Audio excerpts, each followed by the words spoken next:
Hi, good morning. Welcome to this pastoral care workshop. My name is Dr. Andy Schuttinga. I'm an associate professor of psychology here at North Central University in Minneapolis, Minnesota.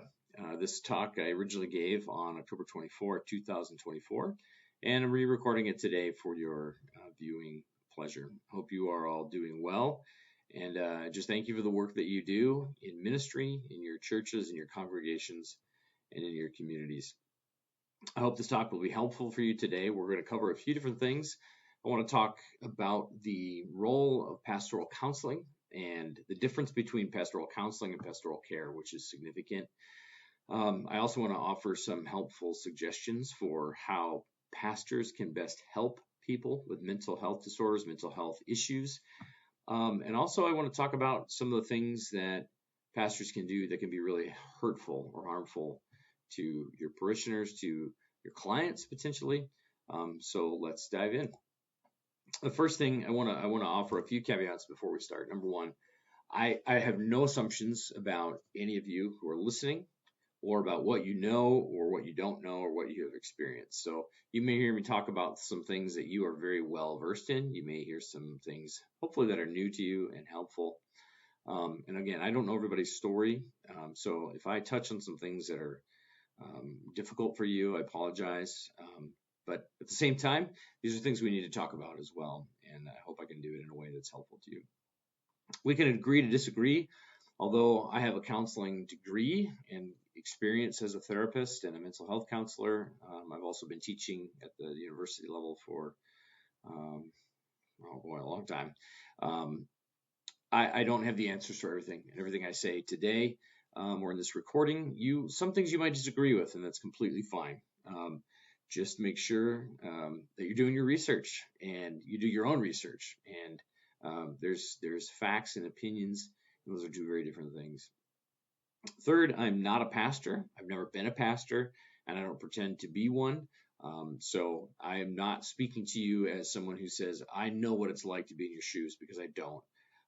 I do know what it's like to sit across from people who are in crisis and work with them. So I hope my experiences can be helpful to you. And almost every point that I make today, you'll probably have a story that contradicts it. That's the great beauty of working in psychology and mental health issues. There's what's the word? There's a contradiction for every point that I make. You could probably say, well, I know somebody, or I had somebody in my church who did this. That's totally fine. I mean, those are reasonable things to think about. By and large, I'm talking in generalities here and things that apply to most of us in our work every day. Okay, so what is pastoral counseling? Pastoral counseling is actually a licensed occupation. Many states require you to have a license to become pastoral counselor. For you to put out a shingle that says, not only am I a pastor, but I'm a pastoral counselor, that usually entails hours of supervision and a specific degree, a master's degree, not an MDiv, usually a master's degree in counseling. Pastoral counseling is necessary. A degree in counseling or pastoral counseling is necessary for licensure. So you can't just say, I'm a pastoral counselor because I happen to be really good at talking to pastors or to my clients or to my parishioners, and therefore I'm a pastoral counselor. You can offer pastoral care, but not pastoral counseling. So you have to know what your state's rules are about those types of things. Pastoral counseling, by definition, involves the combination of spiritual counseling along with secular theories of treatment and psychopathology. So pastoral counseling is a clinical job. And in fact, you could get a master's degree in pastoral counseling and go work in a private company like Nystrom and Associates here in the Twin Cities, or Counseling Care, or you can go into private practice. You could work in a church. There's a lot of things that you can do, but you'll be a licensed practitioner of counseling, and you'll learn secular counseling techniques that most Christian psychologists use, Christian therapists use. There's a lot of carryover between those two. There is not a set of Christian counseling principles unless you go into nouthetic counseling, which is biblical counseling, which is a whole different thing that I personally don't agree with or do. But that's a talk for another time.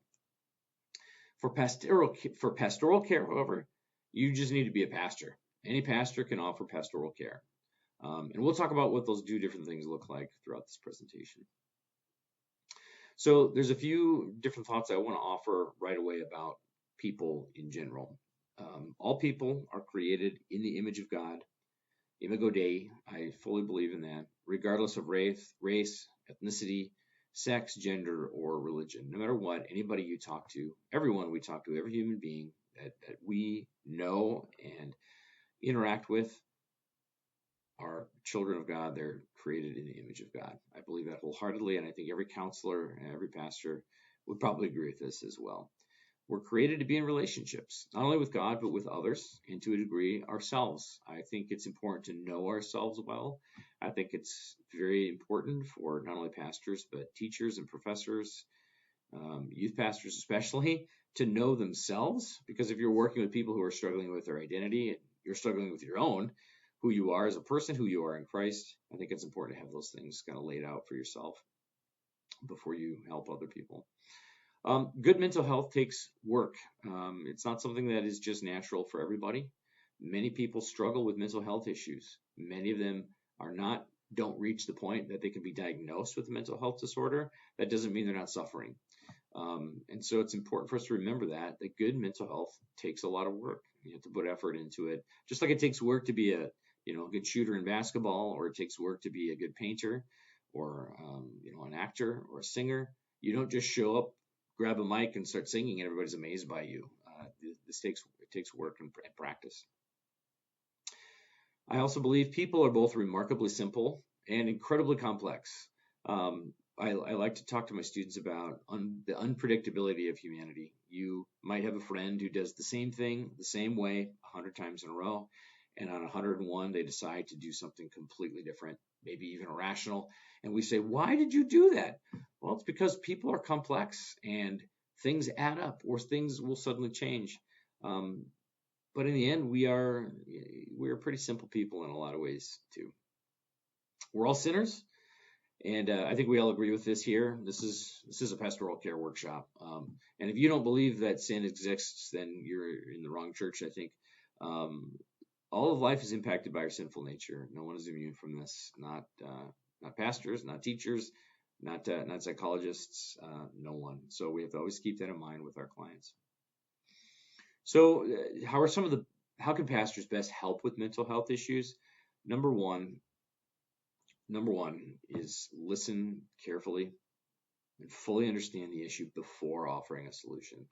I think it's easy for us when we're asked, what do you think I should do, to just say what it is that we think a person should do. And I don't think there's anything inherently wrong with that, but I think there's danger in that too. And I'm as guilty of this as anyone else. It's really important to understand the entire situation before we start saying, well, here's what you should do, or here's what I think you should do. Number two, I think it's very important to develop an understanding of one's own capabilities as an empathic listener. If you're not a great listener, it's something that you should identify in yourself and learn to work on. And I think this is particularly challenging for pastors because you have lots of people who want your attention, lots of people who want your ear, plenty of people who will want your advice, just as there are plenty of people who will not want your advice at all. They just want someone to listen to them and care for them, and they're hopeful that you can do that in your role as a pastor, whatever role you have. I assume I'm talking to everyone from the new 23-year-old youth pastor to the 68-year-old senior pastor who's been there and done that and seen it all. We can all learn from these types of things and grow, no matter what our age or experience is. But I think it's really important to understand how capable you are as an individual of listening to others and how much empathy you have for other people. I think it's good to learn to recognize patterns of behavior, and especially with emotions that you see, and what you can observe in other people's emotions, behaviors, and thinking that might be problematic. Your congregants are going to be obviously a diverse group of people, and I'm talking about skin color diversity. I'm talking about their thought patterns diversity, the way that they handle anger and frustration and happiness and sadness. There's great diversity amongst all peoples for these types of things. So learn to recognize patterns in the people that you interact with regularly. It's also good to understand your own limits and how much you can help someone. And we'll talk more about that, how you can recognize some of those things. And then be okay with the fact that you may not be qualified to help someone with a mental health disorder. I think we as congregants often put way too much pressure and too high of expectations on our pastors to be able to do everything. I think you're probably all aware as professional pastors that some of you are really good at administration and finances and organization, and you may be less skilled in oration, delivering sermons, and dealing with people. Some of you might be fantastic at dealing with people's needs and hurts and emotions. You're great on the pulpit, but you're very disorganized, and you should never be anywhere near a checkbook. We all have things that we're good at and that we are less good at, and that's perfectly okay. And I think if you are not great dealing with mental health issues with your parishioners, with your congregants, then you shouldn't do those things unless you work at it and become good at it. So be okay with that fact. There's nothing wrong with that. You can't do everything. You can't be everything as a leader and a teacher and a pastor. You just can't.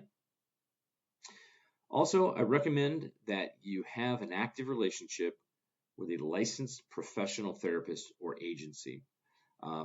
If it were up to me, every church in America who could afford it or could choose to afford it would have someone on staff that they pay full time to be a mental health counselor for individuals, families, couples, someone who could provide services free of charge to people in your church. That person probably shouldn't go to your church. There's a lot of ethical rules about that I think are important to keep in mind. But if you said, Andy, how would you fix every church in the world, or at least in the United States, I would say everyone would have a full-time mental health therapist on staff who can help not only people in their community, but people in their church. But again, that's probably a talk for another time. Okay, I do want to talk about this because I think it's incredibly important. I don't think pastors are, dangerous people or irresponsible with these sorts of things in any way, shape, or form. But I do think there are a number of ways that church personnel, pastors, and even people who just work for the church who are not pastors can hurt people who are struggling with mental health issues. And believe me when I say this, as someone who's worked in higher education for a long time and has had hundreds and hundreds, probably over 1,000 different students that I've taught in classes now, I've heard this many, many times where people who have been hurt deeply by their church's response to their own mental health struggles. And oftentimes it's pastors. And again, I'm not saying that pastors are, we're not accusing you of all being bad people. Hopefully none of you listening to this have done any of these things, but you may have. And being aware that this is a real possibility, I think is incredibly important. So let's take a look here.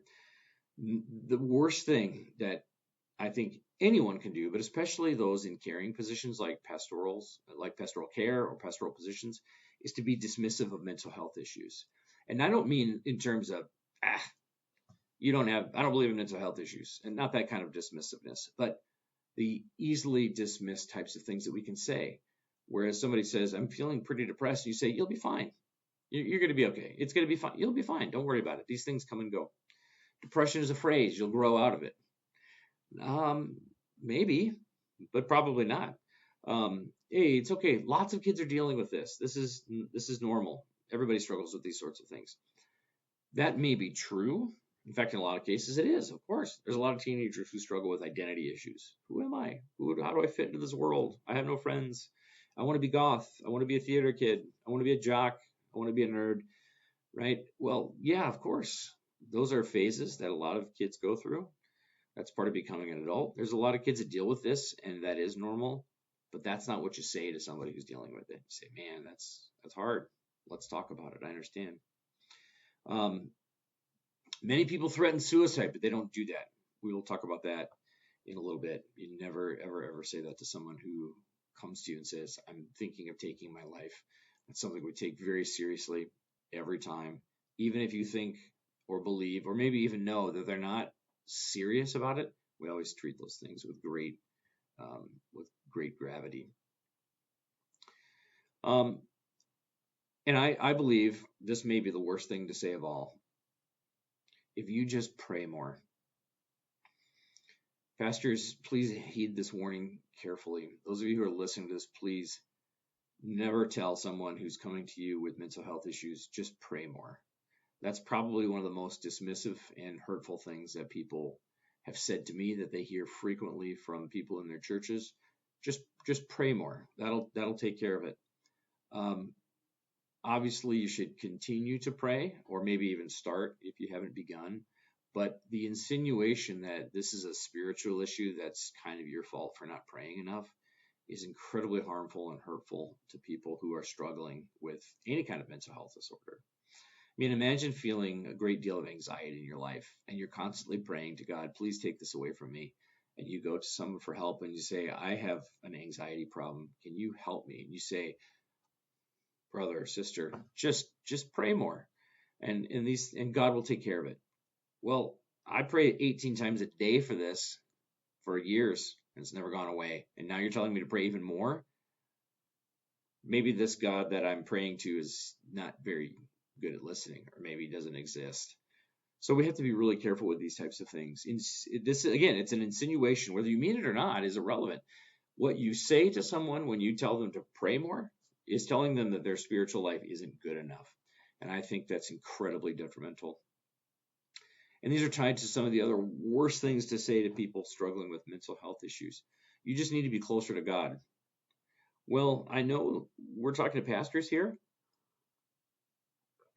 but, and I don't mean this to be crass, but who are you to judge how close somebody is to God? You might be able to recognize some things in someone's life, but we don't know. We don't ever know. I don't think anyone can truly know how close or how far someone is to God at a given moment. I've met worship leaders and pastors who feel very far from God, but they still do their job every week. And I've met people who you maybe don't think would be super close to God, who have a very deep devotional life and deep faith and deep relationship with the Lord. They're just not very good at showing it to everybody. So telling someone you just need to be closer to God is incredibly harmful and hurtful to people. Also, telling them you need to get right spiritually. Hey, this is a spiritual issue. The enemy is at your gates and is trying. Well, yeah, of course, but he's at everybody's gates. Telling people to get right spiritually, also incredibly hurtful and dismissive of people's actual feelings, because we don't know what's going on for them until we sit down, talk, and listen. And also claiming things, it's a sin issue. Well, I mean, yeah, that's a little bit like telling someone in the middle of winter, well, you're cold because it's wintertime. I mean, yeah, of course it's a sin issue. That's kind of obvious. All of the problems in life that we have are a sin issue. Now, if someone is truly in the depths of some deep sin, if you have someone coming to you who says, I'm having an affair with multiple people outside of my marriage, and I feel pretty sad about it. Well, okay, now we're dealing with a sin issue, clearly, that's causing a problem.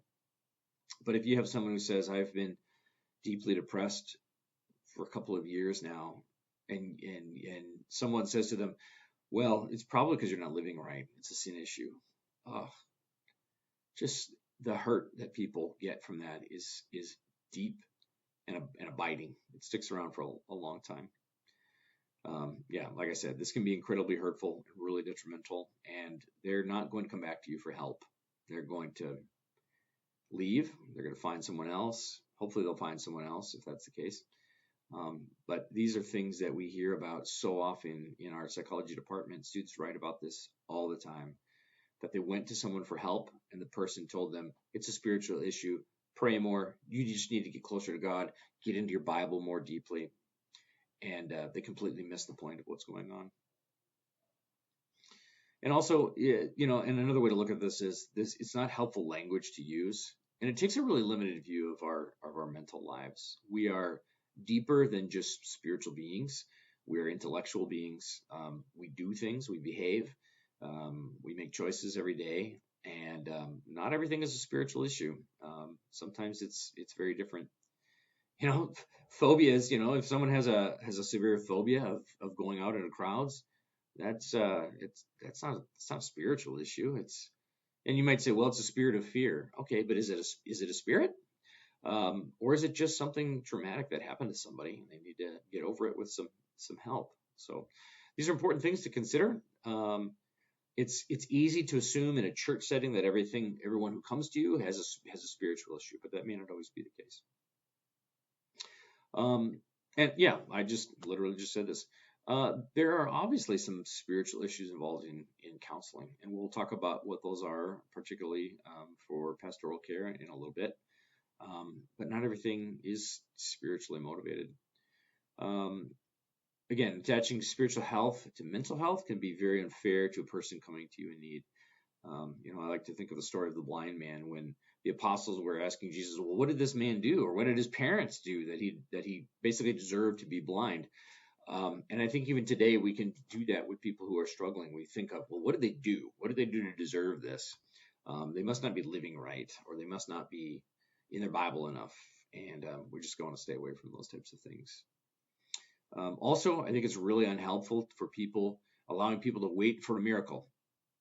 I use this example every year in my Gen Psych class and also in my counseling skills classes. I think it's really harmful and unhelpful for us to encourage people to just pray for a miracle and just wait for things to happen. And here's why. There's this great analogy of a flood in a town, and a man is in his house by himself, and the waters are rising. He's on his porch, and the water is up to the top step, and it's deep, but he can walk through it or he can move through it. And a friend in a dinghy or a canoe comes up and says, "Hey, get in my boat. I'll row. I'm taking people to higher ground, to safety." And the guy says, "No, thank you. I'm waiting for a miracle. God's going to save me." And the next day, the waters have risen to the top of the front porch, and the guy is standing on the roof of his porch because he's got a nice 2-story colonial and he's got a front porch there. And he's standing there, and a person in a powerboat comes by and says, "Hey, get in. We're rescuing people. We'll take you to safety." And he says, "No, friends, I'm waiting for a miracle. I'll be okay. God will save me." And then the third day, he is on the top of his chimney. The whole house is underwater.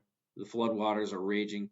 And a helicopter comes by and drops a ladder and says, "Get on the ladder. We will fly you to safety. You need to leave. Get on the ladder." And he says, "No, I'm waiting for a miracle. God will send me deliverance."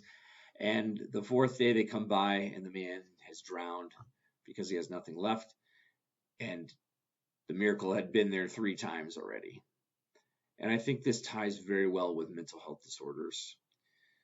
There is great miraculous healing that happens when you go to see a therapist, when you get some antidepressants or some anti-anxiety medication that allow you to reset the thinking patterns of your mind to be more helpful.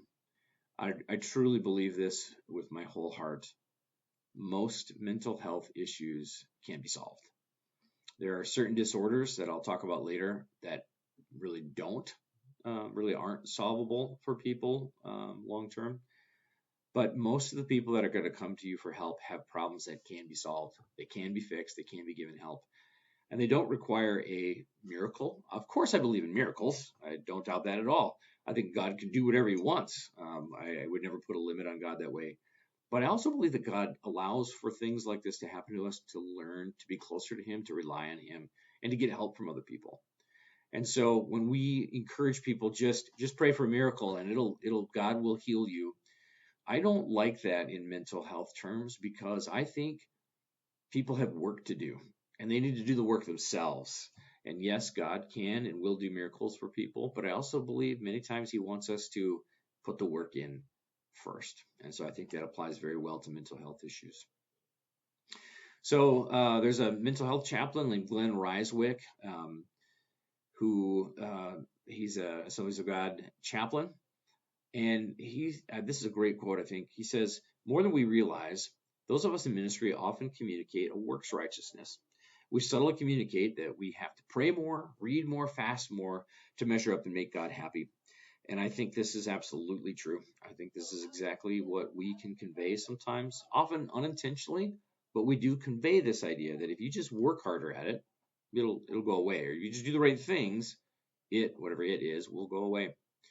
And Donald Leachy, he's the vice president of the Emerge Counseling in Ohio, which is a very large counseling agency. He says one of the biggest myths is that salvation and being filled with the Holy Spirit should somehow make us immune to the painful events that occur in a fallen world. And we know this isn't true. In fact, let's take a look at some biblical examples of mental health anguish. Elijah was a great, great, powerful um, prophet in the Old Testament. He took on the kings. He took on, Queen Jezebel, which was a very dangerous thing to do. He slaughtered 400. It's kind of crazy. Imagine you as a pastor being given a sword, being told to slaughter a bunch of idol worshiping pastors from bad churches. I can't imagine doing that. So Elijah, he was exhausted. He was beaten. He wanted to die. Like, he was suicidal. He wanted to die. I have had enough, Lord. He said, take my life. I am not better than my ancestors. He literally wanted to die. And essentially God said, have some food, take a nap. So he provided him with food and he gave him rest. And it had a huge impact on his life. I'm not being funny here. There are a lot of problems that can be solved with a snack and a nap. It's not just for little kids. A lot of people are just tired. David was often anguished.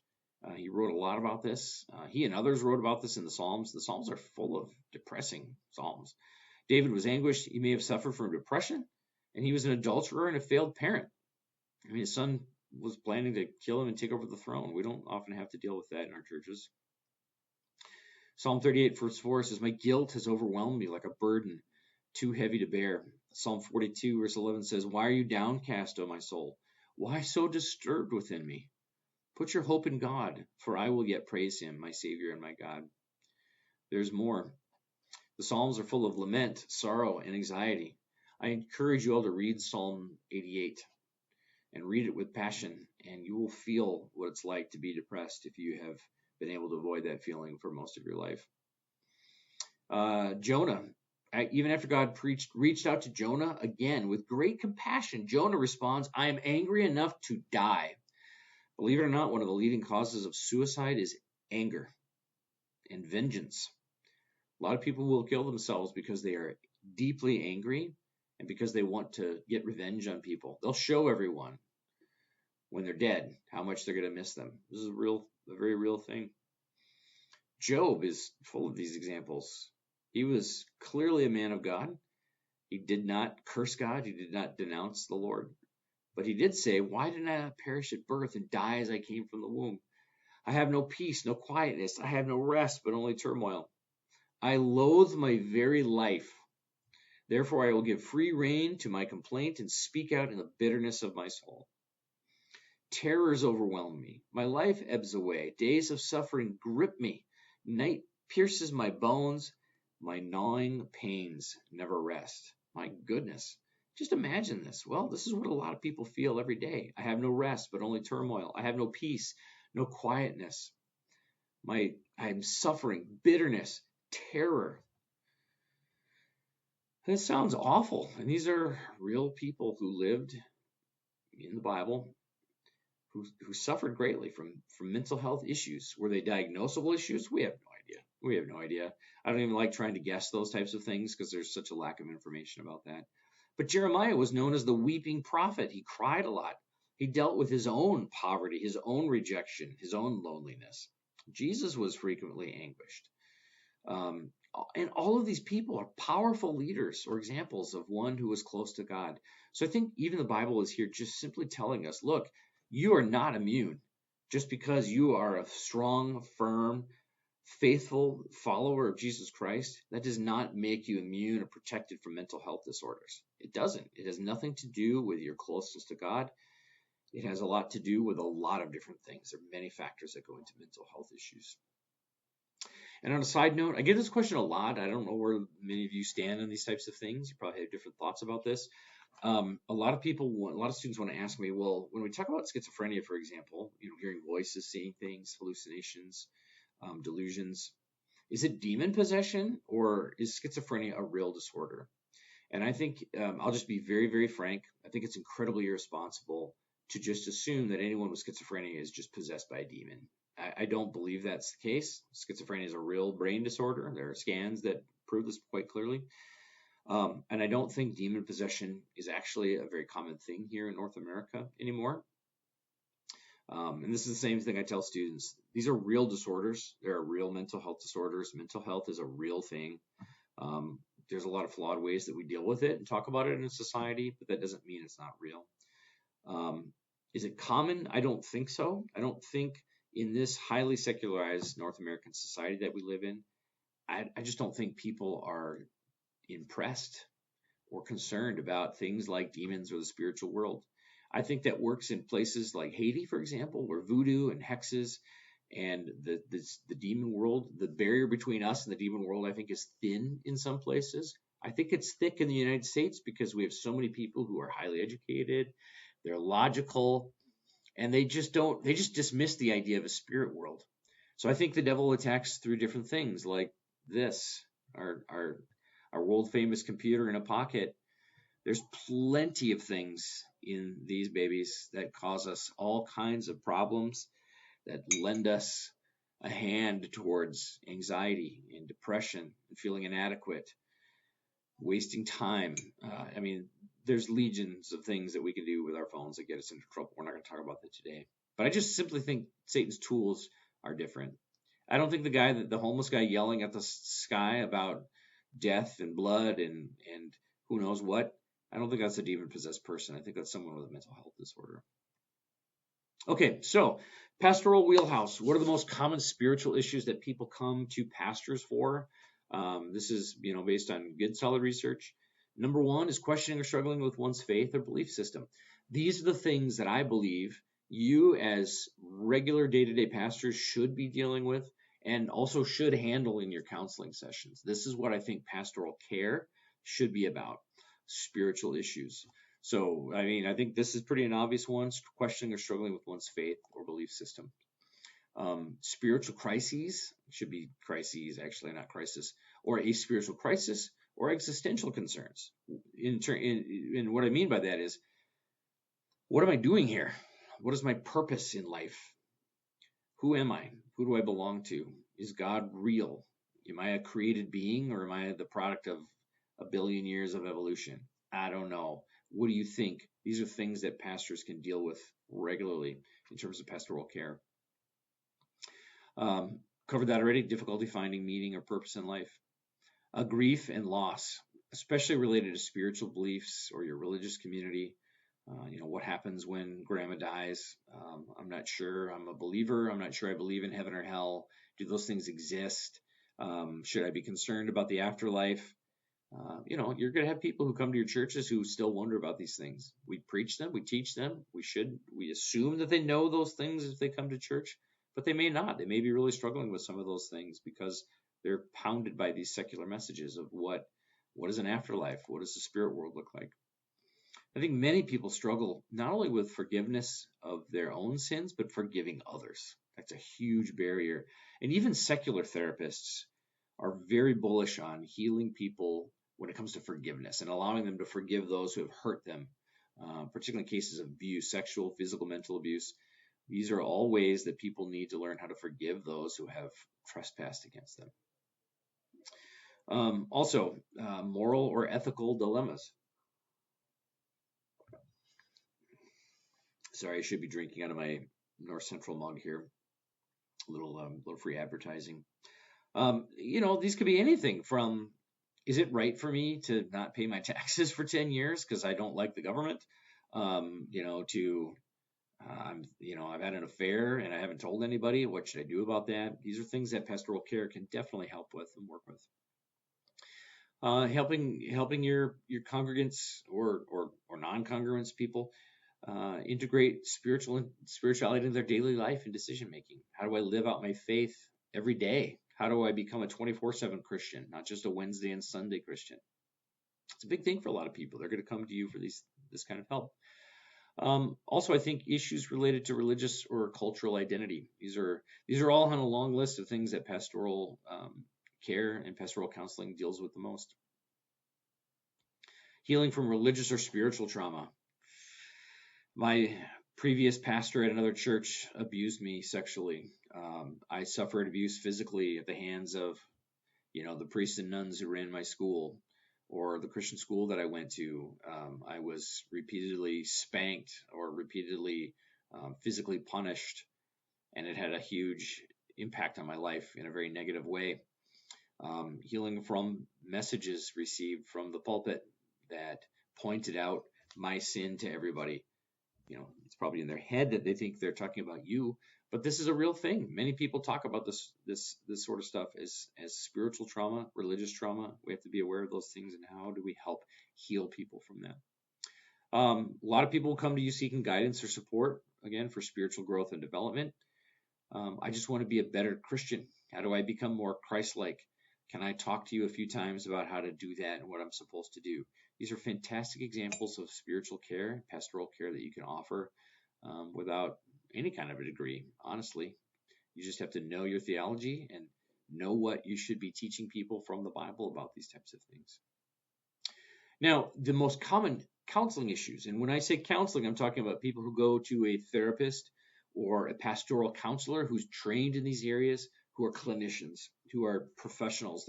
They've earned a master's degree or a PhD in counseling skills and counseling issues. So the most common counseling issues are definitely depression and anxiety. These are the top two by far. Relationship issues. How do I improve my marriage? How do I save my marriage? How do I propose to this woman or this man? How do I handle dating? How do I handle conflict? How do I handle coworkers who are awful people? These are all great counseling issues. Children's behavioral issues. This probably is number 3, honestly. People will bring their children to therapists to fix them. In other words, how do I make my kids obey me? Well, a lot of those are parenting issues, not so much the child. Addiction, drugs, alcohol, gambling, sex, food. These are all common addictions that many people will go to professional counselors for. Also, let me share you some fast facts that I think are helpful to be aware of. Number 1 in 5 adults, it's 20% of our population of adults, experience mental illness each year. That is a significant amount of people. I'm not a math guy. We have 340 million people in the United States.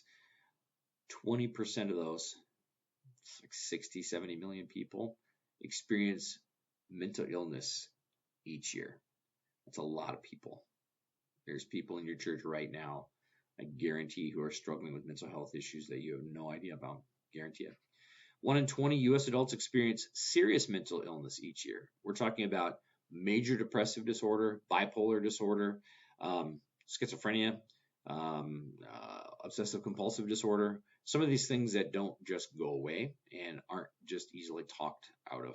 And we'll get into that a little bit too. 1 in 6 U.S. youth aged 6 to 17 experience a mental health disorder each year. It's a lot of young people. 50% of all lifetime mental illnesses begin by age 14 and 75% by age 24. What that tells us is that most people who deal with depression and anxiety in their 30s and 40s and older have been dealing with it since they were a young person. So these aren't new things that crop up generally. I mean, think about this. 3/4 of all those 1 in 5 U.S. adults experienced that mental health disorder when they were an adolescent, a teenager. And suicide is the second leading cause of death among people aged 10 to 14. We could do all kinds of suicide facts, but also keep this in mind. You know who the typical completed suicide person is? Middle-aged white male who's single or divorced, likely alcoholic. Those are the most common people who complete suicide.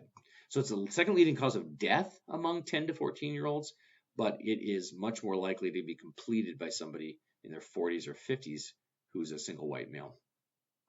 A lot of that has to do with loneliness and life failure, a lot of other things. Okay, when you look at annual prevalence among the U.S. adults by condition, we go from the lowest to the highest here. Less than 1% of all U.S. adults suffer from schizophrenia. 1.2% suffer from obsessive compulsive disorder, OCD. We throw that around a lot, like, oh, you're so OCD, you line up all the shirts in your closet one way. That's not OCD. Okay, that's just highly organized and maybe a little pretty A-type personality, but it doesn't make you disordered. Borderline personality disorder, those are very difficult people to deal with, about 1.4%. Bipolar, we talked about disorder. A lot of people say, I'm so bipolar. Don't let them get away with that. Don't let people identify themselves as a disorder, even if they've been Even if they actually have been diagnosed with that disorder, don't let people walk around and tell you, I am this or I am that or my depression. That kind of language is not helpful. Post-traumatic stress disorder impacts about 3.5% of all people every year. Major depressive episode is 8.3%, and 19% of U.S. adults report anxiety disorders every year. That's a lot. It's 20%. 1/5 of our population will tell you that they have will have a diagnosed anxiety disorder. That's a lot of worry and fear in society. Okay, we're not going to do this on this video, obviously, but if you're watching with some other people, I recommend you take a minute, take a break here, and have a discussion with whoever you're listening with. What are you hearing and seeing in your congregation when it comes to mental health? If you're all from the same church, this is a great opportunity to talk about this. How prepared are you personally to deal with mental health issues? So you can pause this, obviously, and I recommend you have that discussion now. Okay, moving on. So what can we do? What do we do about this? Kathy Kerfoot Cannon. Kathy was, I think, our Moen Chair preacher here a couple of years ago. She's been here a few times. Historically in the church, we've struggled with discussing mental health because we don't see mental health as part of physical health. Being transparent allows us to normalize the conversation, realizing that everybody goes through down seasons and some deal with it on a long-term basis. Amen, Professor or Pastor Gannon. This is so true. Mental health disorders in a lot of ways aren't different than tearing your ACL. You have something drastic happen. You don't have brain surgery for depression, but you might need an intervention and you need time to recover. And you might need to learn some new skills and strengthen some other muscles in other parts of your mind and maybe even your body. We can learn how to help in basic ways until we determine what our limits are. This is one of the major things that we can do, and I'm going to show you how to do that right now. First of all, you can get some posters like this. Now, these are satire, obviously. Don't take me seriously here, but dysfunction. I actually love these because there's a lot of truth to this.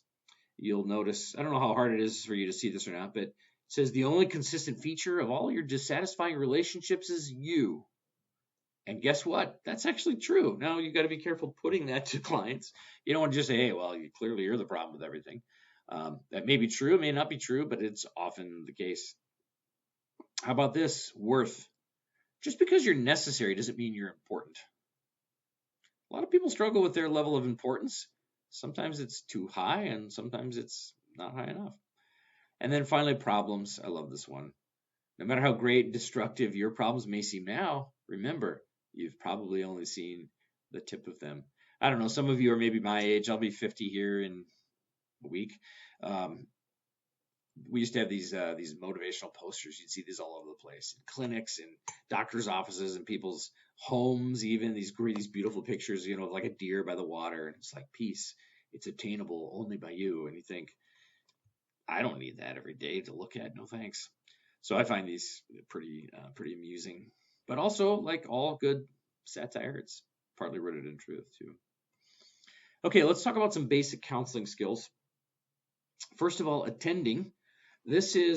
Attending is being fully present, having eye contact, and body positioning. We'll talk about both of those things later on. But being fully present, and one of the worst things you can do, even if you are in the back of church, in what we used to call the narthex at my church when I was a kid, in the narthex or the fellowship hall or wherever you're at, there's 35, 50, 100, or 1,000 people standing around, and you are talking to somebody, and they're telling you about their problem. And if you're doing this, yep. Oh, okay. What was that? You're looking around for the next person you're going to talk to.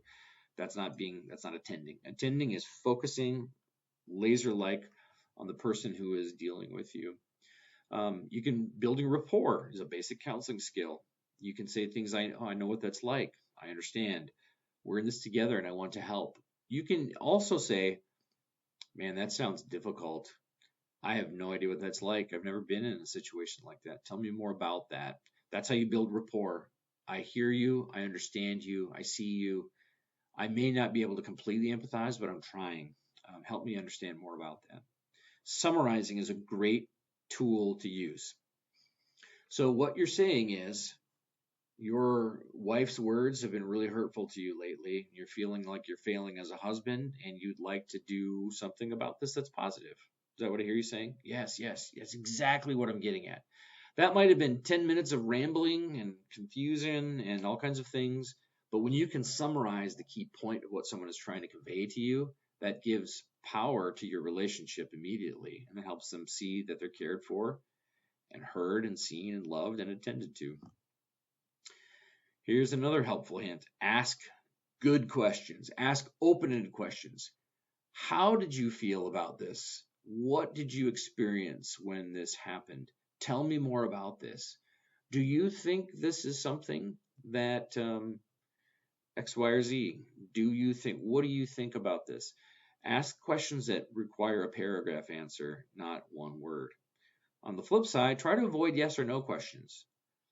Did she say this to you? Yes. Okay. Okay, what? How did it make you feel? That's the question. How did he respond to you, and how did that make you feel? That's an open-ended question, and it might have a yes or a no to it. Sometimes, obviously, yes or no questions are useful. Well, did you get arrested or not? I did not. Okay, well, that's good. Now let's talk about how you got to that point.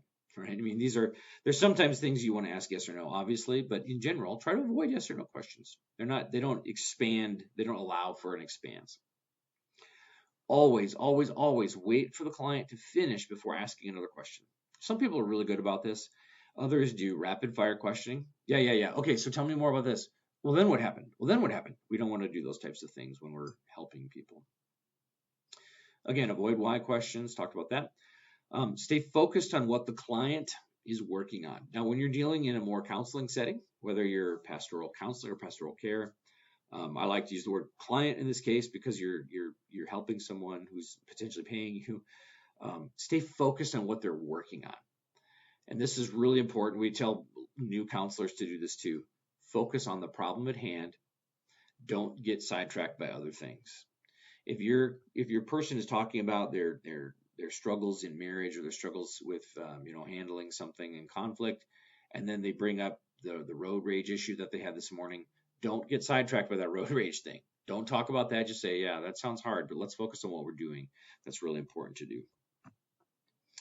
Immediacy, another great skill to involve, is revealing how you feel in response to the client. When a client comes to you and says something like, I just had a horrible situation happen to me this Saturday night, and they tell you the situation and it's horrible. It's okay to say, that sounds horrible. That sounds terrible. I feel sad for you hearing this. It's okay to say those things because you're invoking a sense of camaraderie and empathy by telling them how you feel about it. Oh, that makes me sad that this happened to your mother. It makes me sad that this happened to you. I'm so excited for you. This is awesome news. I'm really thrilled for you. I feel a sense of pride right now. Those are okay things to do for your client as long as you don't turn it into some soliloquy or some long thing that you're going to be talking about. You never want to turn it back to you. You always want to focus on who you're dealing with. Reflecting and paraphrasing. Again, this is kind of like that summarizing. These are different skills that you can use.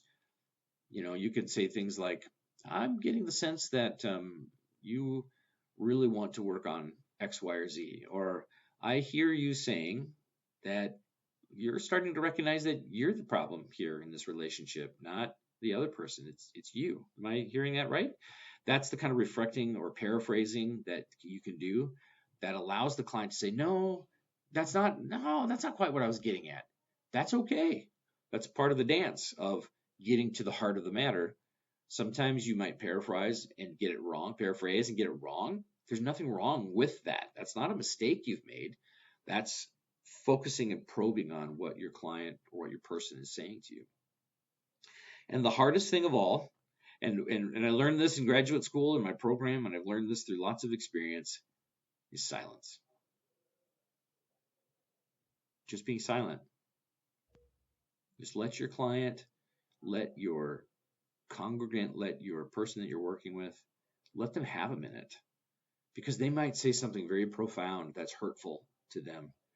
And they just need to hear it out loud and have a minute to process. You can ask follow-up questions later, but giving someone just a brief moment of silence can be a beautiful and helpful thing. Silence is golden. That's a real thing. Silence, you'll get trained. If you go get a master's degree in counseling, they will literally train you on how to be effectively silent. Now, you don't want to sit there for 10 minutes and say nothing. That's not effective either. But give it a minute or two and just be okay with it. Silence is very helpful sometimes. And it's incredibly important to be genuine. People will see right through you if you're fake. They will. You can't fake this sort of thing. You cannot pretend. If you're not interested in the person telling you their problem, then get out of the conversation, because they will see through quickly. The minute you start diverting your eyes and looking at other things, we know all these verbal cues. Some people are good at reading them, some people are not. But you have to be genuine. You have to be yourself. Don't try to be something that you're not. If you're not a good emotional healer, don't pretend to be one. You can't fake it till you make it here on these things. You have to be able to do them for real. Be genuine. Also, unless someone asks you for advice, don't offer advice. One of the basic skills of counseling is recognizing we're not paid to give advice. We're paid to help our clients process things in a better way, in a more effective way, and to help them come to a spot where they might see something that you would want to tell them. You have to let them discover that for themselves. You have to work that through them.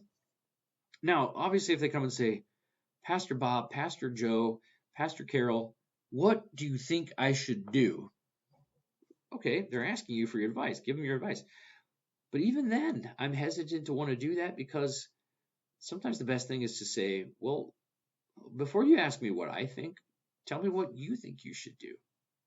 I don't know. I have no idea. Well, give me your basic. What is your first instinct here? Now, their first instinct may be terrible. And then that's where you can maybe step in and say, well, have you thought about this? Have you thought about that? So, it's a unique situation when you're dealing with pastoral care. There's some different ethical boundaries. Again, that's why there's a difference in between pastoral counseling and pastoral care. But wait to see if a person wants advice before just freely giving it. Avoid judgment, at least in the moment. I think avoiding judgment is really important. There's a very crucial difference between pastoral counseling in a clinical setting or sense and pastoral sense. In a clinical setting, you might have a client who's maybe not a believer who comes to you and says, hey, you know what? I've been sleeping around with my neighbor, and he happens to be married to my good friend. What do you think I should do? Do you think this is bad? Now, from a pastoral care standpoint, from a Christian standpoint, morally, obviously that's wrong. Obviously. And if someone comes to you as a pastor and says that sort of thing, you clearly need to render some level of judgment there. But if they're coming to you in the sense of, how do I get out of this? How do I stop? How do I fix this problem? Rendering judgment immediately isn't going to help them, and it's not going to help you help them. So you have to be really careful to avoid being very judgmental or even rendering any kind of judgment right away. You'll have it in your head. I mean, we just naturally do these things as humans. But conveying that immediately, like, wow, that's terrible. That's a really horrible thing you're doing. That's very sinful. But I'll help you. Well, okay. I think I'm done with your help. Thank you very much. And we have to treat everyone with unconditional positive regard. Carl Rogers introduced us to the counseling world, and it's basically agape love. You love everyone. You love your neighbor as yourself. Okay, we'll cover these quickly because we're getting a little bit long here. But I want you to be aware of body and physical basics, because your unspoken language conveys, in a lot of cases, way more than your words do. Actions always speak louder than words, and that's true in providing mental health care. Number one, have an open stance and open seating. If you're standing, keep your arms down. Arm folding is not great. Keep eye contact. We'll put these all up here. I don't know if you can see my arms or not. I don't have a camera. I don't have a view of myself, so I can't see what I look like here. But folding your arms, that's a defensive position. It's an off-putting position. Now, if you've been talking for 20 minutes, standing up outside of church or in the parking lot or whatever, your arms get tired of hanging down, fine. But if you're in a counseling setting or pastoral care setting, I highly recommend you never fold your arms. Crossing your legs is okay, because people do that all the time, But this arm crossed position is conveying I'm not open to you. So you want to sit with your arms on your armrests or down in your lap and have your face open and your shoulders square with them. This is really, really important stuff, and it conveys a lot through your body language.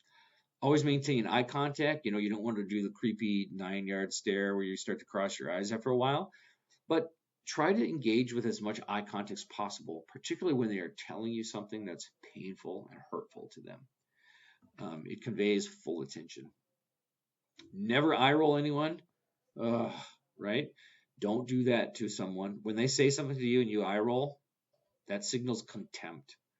That's one of the worst things you can do in a marriage, by the way, is roll your eyes at your spouse. And a lot of you I know are married. Don't ever do that again to your spouse. Just don't do it.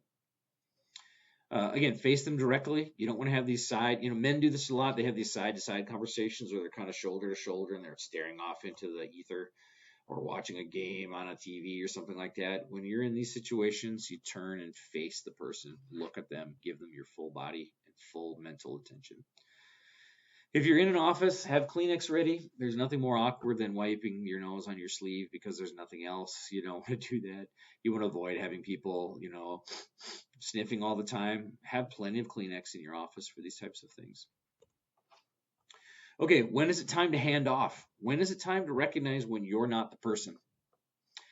Number one is when a person is suicidal. There is a time when you are doing pastoral care versus pastoral counseling. Unless you're trained to deal with suicide, call the police. Seriously, if someone is in your office and says, I want to commit suicide, you say, hold on a minute. You walk outside and you may need to call the police. You can ask them. And by the way, talking about suicide does not encourage people to do it. Okay, that's a myth. If someone is suicidal, you absolutely talk about it with them. Even if you don't know what to do, go with your gut at the very least. Say a silent prayer, ask God to help you, maybe pray with the client if that's appropriate for the situation.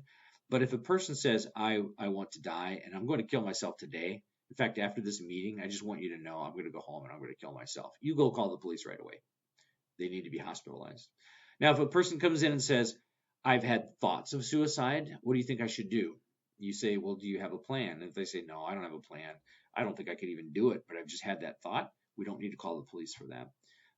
If you haven't been trained, let me just say this to make this short, because this isn't the talk for this really. If you don't know what to do in a suicidal situation, call the police. If you haven't been trained, get some training. There's lots of trainings available, and there's plenty of organizations that would probably come in and do this for free. I could do this for you. Any college professor who teaches psychology could do this. Any social worker could probably do this for you, and for your church staff.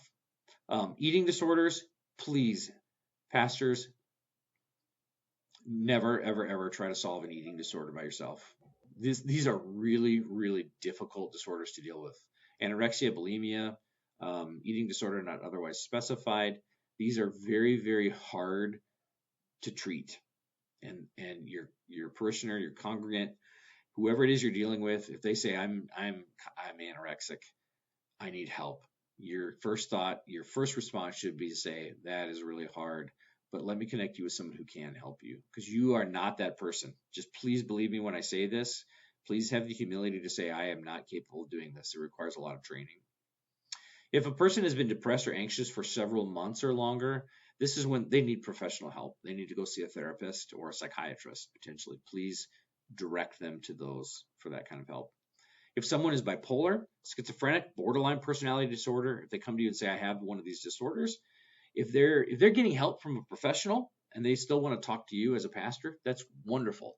But if you're going to try to treat them with these disorders and you're not trained, please hand them off to somebody who is. Same with addiction disorders. If you're like, well, yeah, I wouldn't do drugs and alcohol, but I might do pornography or gambling, please don't. Again, please have the humility to say, I'm not trained in these areas. This isn't just a prayer issue. These are behavioral techniques that you need to learn and know how to do well. There's a lot of training that people undergo to become addiction counselors. That's why we have them, because that kind of work needs to be done by a true professional in the area. Same with obsessive compulsive disorder. Also, Valerie Saviano is the founder of Mental Health USA, Restoration Ministries. She has a great quote here. When someone talks of thoughts of hopelessness or feeling worthless, the best thing we can do is take a moment, put down our phone, close our laptop, all very important, and let that person know we are listening. They're not alone. I think that says it all right there. Put everything away, take all your distractions away, and give them your full attention, and just say, I'm here for you. I can help you. And if you can't help them, then you can say, I don't think I can help you with this. I can pray for you and I can support you, but to get real help, you need to see a different kind of professional. There's nothing wrong with that. So here's some final thoughts that I have for you today. Pastors, you have obviously, you know this, right? I mean, you know this. You have immense influence in so many areas, including how people in your church view mental health. If you're dismissive of mental health issues, your parishioners will be too, your congregants will be too. They'll take that message and they'll preach it to other people. You have to understand what this is about and how difficult it is. And that's the only way you're going to help people. And preaching that from the pulpit you can have tremendous influence here. How you talk about mental health itself will absolutely impact how congregants approach it themselves. If you are dismissive of the mental health process, if you're dismissive or skeptical of therapy and psychiatry, and believe me, I have a lot of students who come to our school and will say in their first psychology class, my pastor said psychology is of the devil. I've had plenty of students do this. I've had lots of clients and students come and say, well, my church says we should be really skeptical of psychology. Let me tell you this. Psychology is a science that is created by God. Every science is created by God. We have these things because they are of the Lord. It's part of unfolding creation and understanding who we are as people. And if we truly believe that we are created in the image of God, then studying humanity is a good way for us to study who God is. It's not a perfect one-to-one match, obviously, because we're sinners. But learning who we are also teaches about who God is. So giving the idea that all these mental health issues are some sort of just spiritual sickness that can only be solved by prayer and reading your Bible is just not correct. Just like you wouldn't tell someone, again, if one of your congregants snaps their tibia and fibula in half in a gruesome soccer accident, you don't just say, I'll just pray over you and let's just pray for miraculous healing. And if you just pray more, your leg will heal itself or God will heal it. We don't do that because we have surgeons and titanium rods and sutures that we can use to put your leg back together again. It's no different for mental health. You need people who know what they're doing to help those who are suffering to get to a healthier, happier place. Be very humble and recognize that many mental health issues are beyond pastoral training and scope. We train you to be pastors, not therapists. And just like we don't train you to be doctors or lawyers, there's a limit to what we're all trained to do. I wouldn't presume to go to a church and preach every week for the next 6 months just because I'm a psychology professor with a PhD. That's not my area. And so I think it's important for all of us to be very humble and understand what our limits are in areas outside of our expertise. If you can't hire a counselor for your staff, and a lot of churches couldn't afford this or choose not to afford it, honestly, partner with an agency. Please do this. Have a good relationship with a local counseling agency. Maybe you can negotiate better deals for your congregants and say, hey, you can be our exclusive provider of mental health services. Maybe you can give our people from our church a little bit of a deal. Maybe we can promote your materials. Talk to someone and see if you can establish a working relationship with the counseling agency. And also, take care of your own mental health. You're not going to help people unless you're relatively healthy yourself. I think this is really important. Pastoral care for yourselves is incredibly important. And if you need help, reach out to someone you trust and ask for it. Reach out to your denomination. And if your district supervisor isn't helping you, then go get private help yourself. If your boss isn't helping you or isn't helpful, please seek out someone who can and get that help for yourself. Make sure you're mentally healthy too. All right, normally we would have time for questions, but obviously I'm not here with you. But you're always welcome to contact North Central. You're welcome to contact me if you wish. I can be found in the North Central directory. Quite honestly, I should have thought about putting my email address on here, but I didn't. But I'll say it to you. It's AJSCHUTT at northcentral.edu. So that's AJSCHUTT at northcentral.edu. Feel free to contact me with any questions that you might have. It's been a pleasure speaking to you today. I hope this has been helpful to you. And if it has, feel free to pass it on to somebody who you think might benefit from this. Until we meet, though, thank you for your time, and I wish you all the best, and may God bless you in everything that you do, especially in your ministry and in your church work. Thanks for doing that. Take care.